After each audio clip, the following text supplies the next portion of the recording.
So the reason you have me this morning is because I had a phone call from Kumuhina last night. And Kumuhina was more upset than she has been in a while. I'm going to ask the young kids. Over here at Pualu, do you folks notice sometimes that not everybody participates in Pualu? Yes. Okay, so with the honest answer, who's that group? Turn around and say it. High school. Okay, turn back around. This is a cultural icon in Hawaii. Do you guys all understand? Hina is trying to hold on to what is left of Hawaiian culture. If you say aloha to anybody, where is it coming from? Your mouth? Supposed to be. Or don't say the word. When you sing Hawaii Pono'i, what flag do you have on your chest? Hi, Hawaii. We didn't get to sing that stuff in our schools. We had to pledge allegiance to the flag that took over Hawaii. Do you get it? There's a reason you were born in Hawaii or came home to Hawaii. There's some reason. It's divine energy that runs up through the lava. Do you guys get it? You are the warriors of today.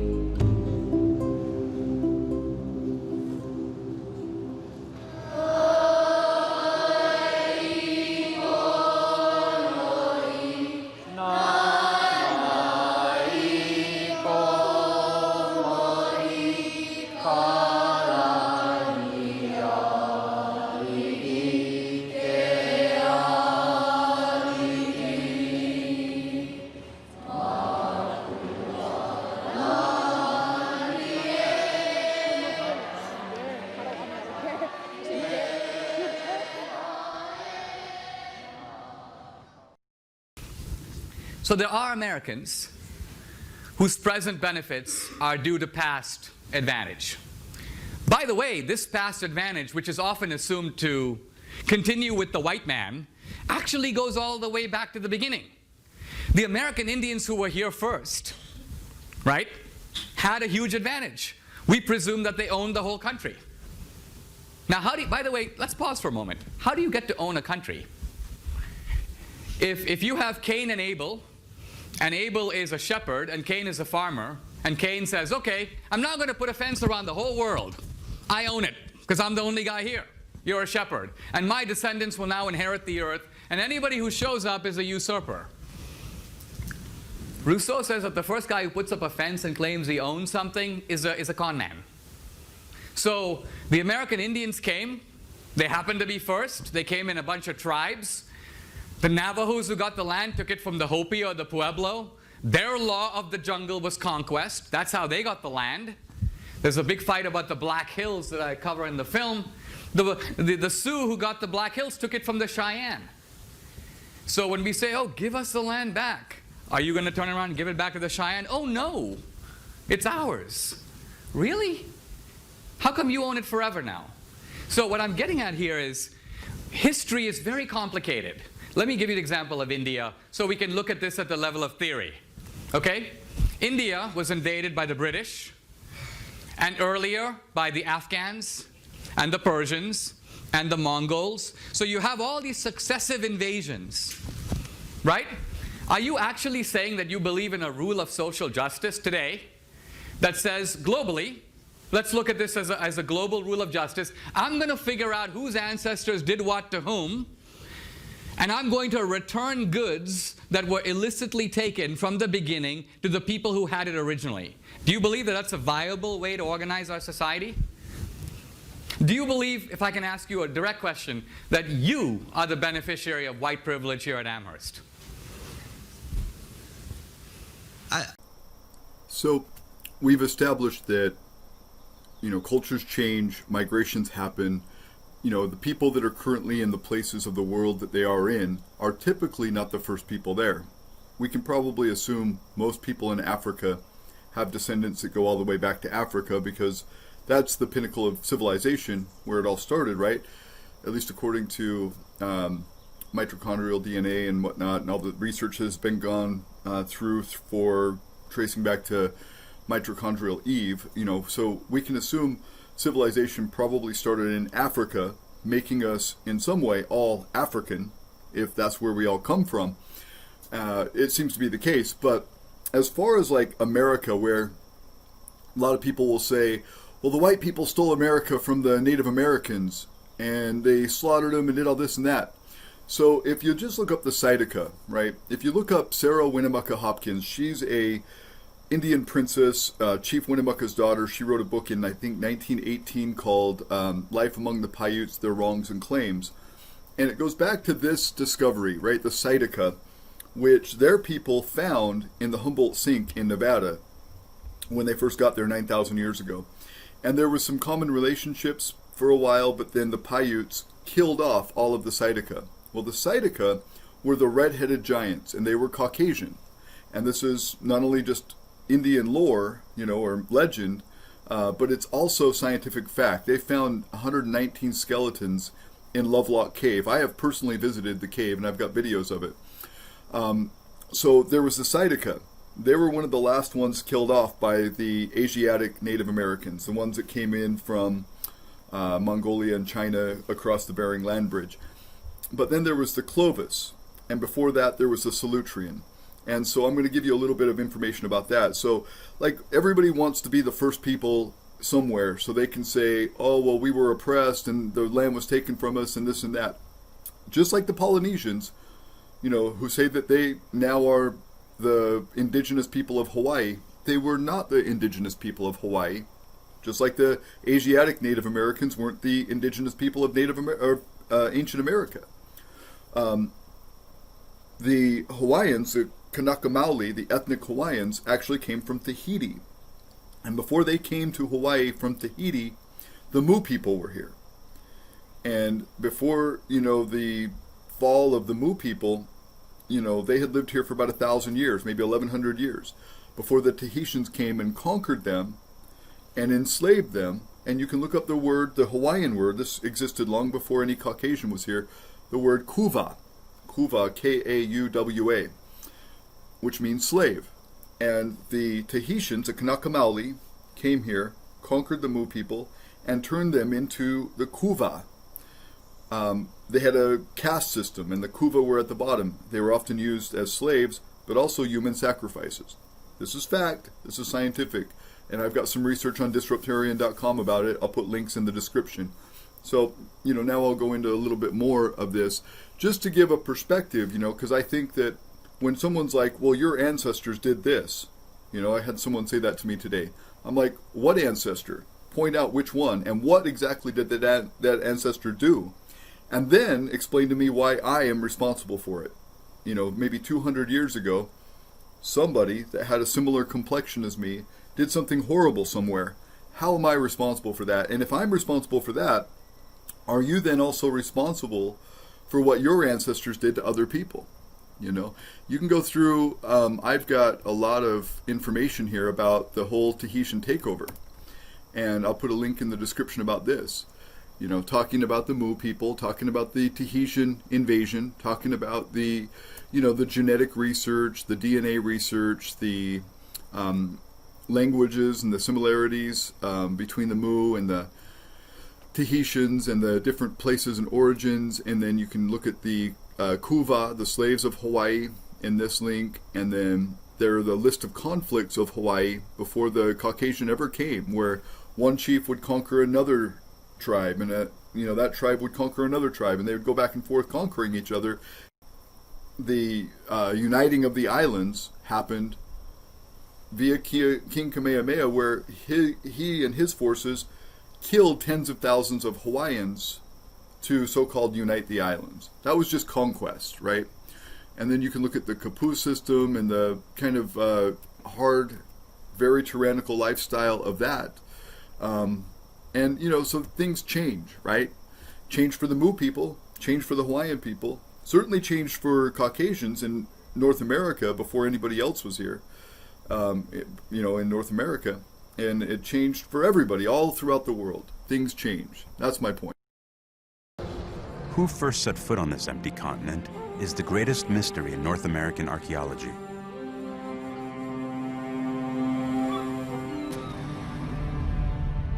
But now a new discovery is rewriting history.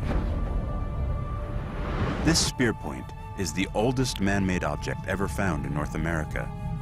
Scientists believe that whoever made it discovered the continent.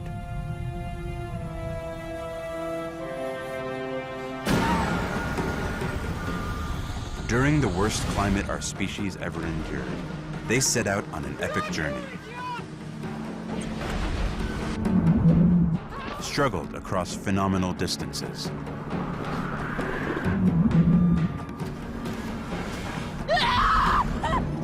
Faced incredible dangers.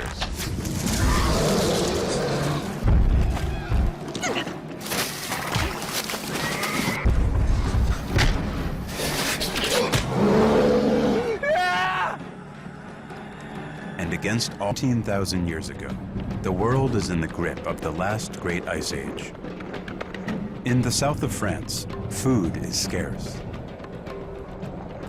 The humans who live here are modern Homo sapiens.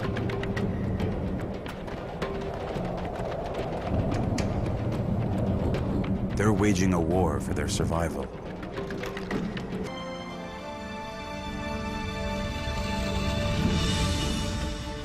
It is the height of the last great ice age.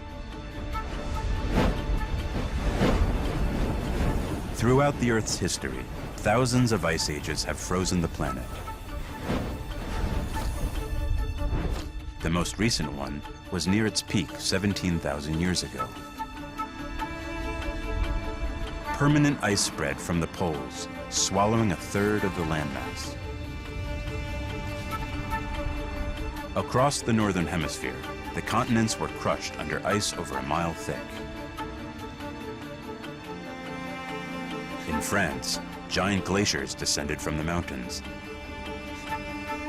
Clans of Ice Age humans who had lived here for tens of thousands of years were being fenced into a shrinking land.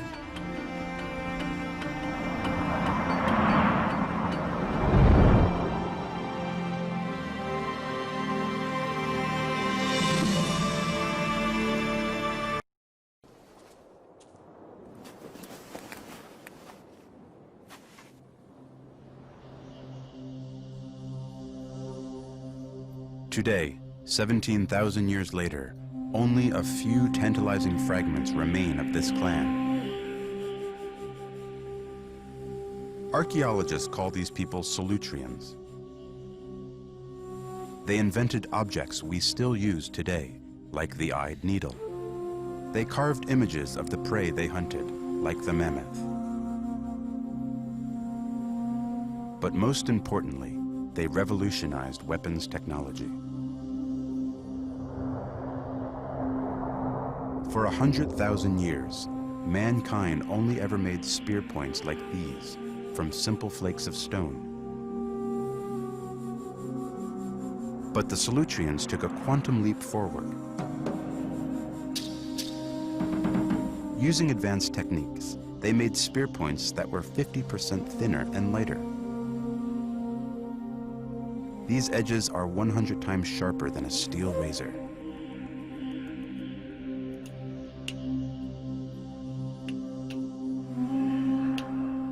Archaeologist Bruce Bradley has spent 20 years teaching himself how to craft weapons like Solutreans.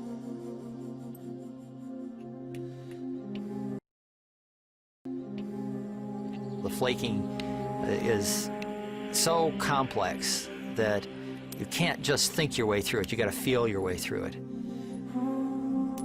Bruce has learned that no other Stone Age culture was capable of making tools this way. This technique, this way of doing things is the most complex technology and method that we know of in the Ice Age. Bruce's unique knowledge of this technique would unlock a mystery. In 1996, archaeologists made one of the most baffling discoveries ever made in North America.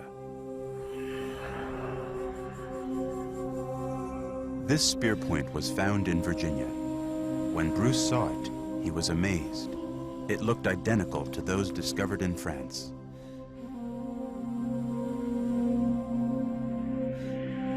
Carbon dating showed it was buried 17,000 years ago, when archaeologists believed North America was uninhabited. It was a revelation. Could it indicate the impossible?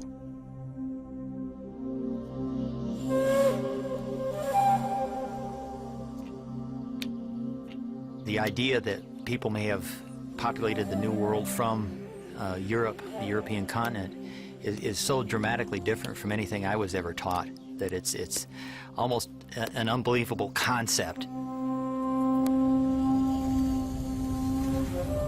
For almost a century, scientists have believed that North America wasn't discovered until 12,000 years ago, when people from Asia crossed a land bridge from Russia to Alaska. But what Bruce had seen challenged the accepted theory. It was one of those sort of, no, this can't be, and yet, how can it not be? Because it's there. It's right there in front of us.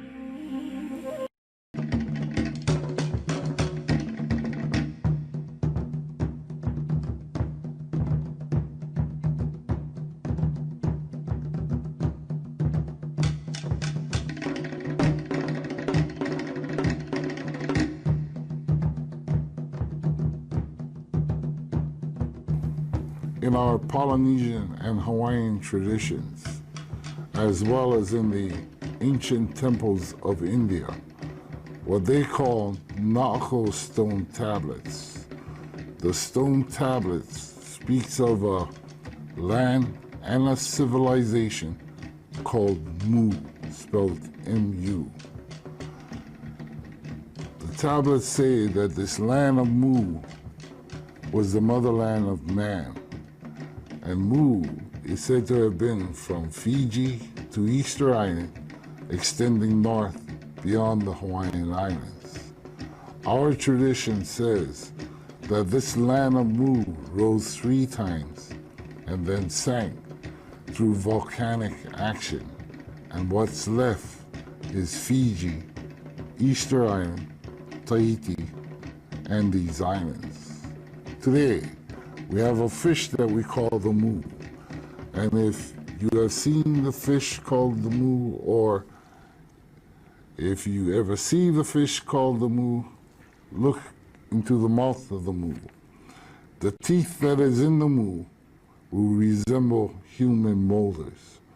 The mu is a symbol for us of the ancestors that went down with its destruction. We also have an ancient chant of Molokai that speaks of the first Polynesians that arrived here. And when they arrive here, there is a race of people living here that refer to these islands and themselves as Mu. Mu is your native Hawaiian. Now, there is a chant of Molokai that speaks of a kahuna by the name of Pa'ao. Pa'ao is from Tahiti. And the people of Hawaii knows he's from Tahiti because of his physical structure. He's much bigger than they are. He also wears white, and white in our culture is a sacred color. Very few people qualify to wear white, for white is the color of Akua, or your higher self. The chant says that Pa'ao is here in the Hawaiian Islands, traveling from island to island, gathering information about each of the islands, information such as the most fertile soils on the island, type of crops that are grown in these soils, source of fresh water, best fishing grounds, type of fishes that are caught, safe harbors. When Pa'ao has gathered up all this information about each of the islands, according to this chant, he disappears for several months. It is the island of Lanai, which is south of us, that wakes up one morning and looking south on the horizon, they see the horizon red. It is Pa'ao returning to Hawaii, this time with an army from Tahiti. And they also know that Pa'ao is from Tahiti because he has 2 bodyguards with him, which indicate that he's from a warrior society. The Hawaiians they were not a religious agricultural society. They were a spiritual agricultural society. They did not worship the so-called deities that the Hawaiians speak of today. This is all brought in by Pa'ao and the Tahitians.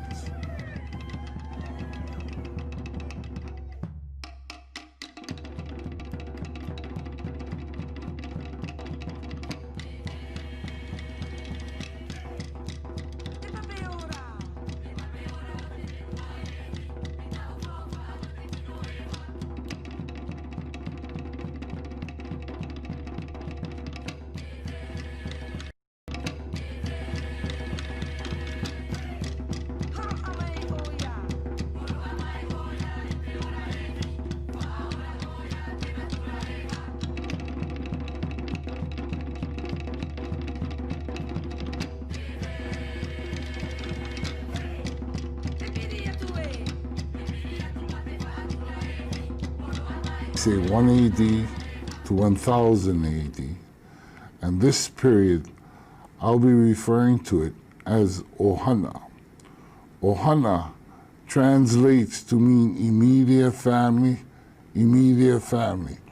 First set of parents, there, children's children's children, and so on down.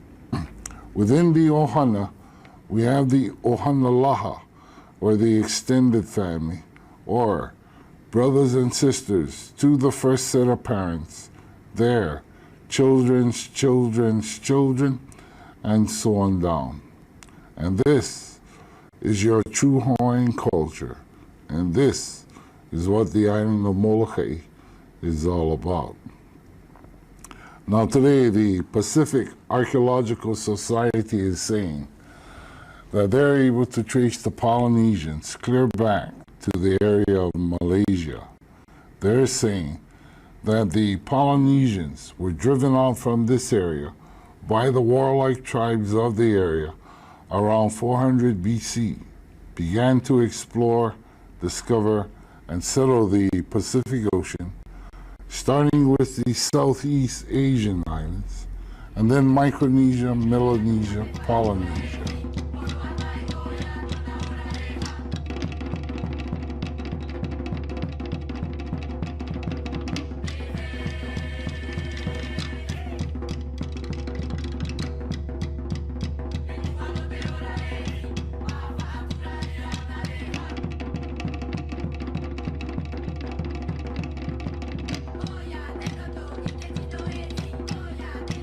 They begin to invade the islands of Lanai, Maui, and Hawaii, and the native Hawaiians on these islands, in fleeing their island, heading for the island of Kauwa in safety, stops here, warns the Ohana, or the people of Molokai, as to what's happening on their island.